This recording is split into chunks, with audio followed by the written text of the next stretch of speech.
What on earth is a marketing communications guide? It's a guide to show how we should be speaking, what kind of perception we want people to think about us, what things we want to communicate. Which I think the massive positive is the long-term effect. That consistent messaging to the world over time, I guess, is puts you where you want to be over time. The first part I developed was the guide purpose, because whoever's reading this guide needs to understand how it's used and what it's used for.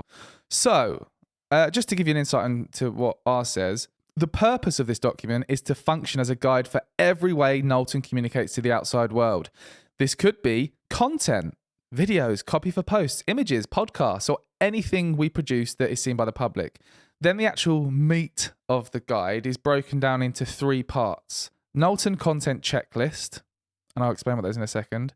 Knowlton Brand Guide, and Knowlton Brand Checklist. So our content checklist is a checklist for every piece of content we produce needs to be hitting these points to ensure it's at the standard that we want it to be. So and then the second part is the Knowlton Brand Guide. You'll see when we get into this, but really it's a case of like, what is our personality? What's our vision? What are we focusing on that we want to get across so that people get a real feel for the type of company we are? You know, how corporate are we? Are we super corporate, or are we really laid back and chilled? Like, what vibe are we going for? And this has implications on the language we use when we're speaking, or the language we use when we're creating content and that kind of thing. On that note, a really important point is it has to be true to you.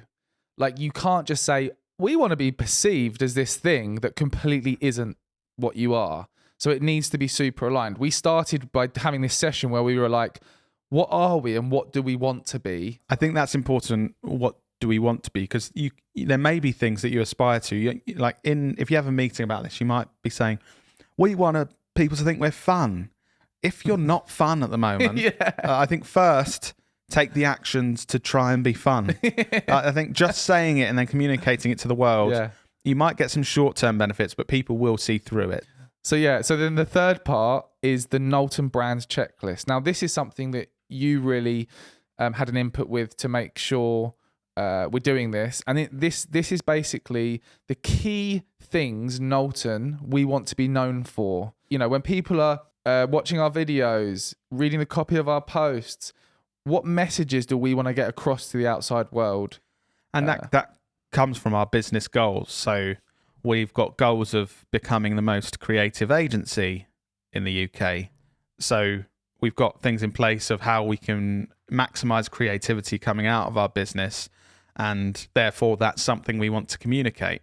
Try and relate it back to what you're trying to achieve rather than just going, oh, do you know what? I want my business to seem fun. It's like, is that related to your business goals? Yeah. For us, it is. We're trying to maximize how much Dan and I and our team enjoy coming to work and that being a massive part of it. So fun has to be part of that to make it worthwhile. But if that's not one of your goals, don't feel like you have to say that's one of the things. I think relate it to what's important to you in your business. Yeah.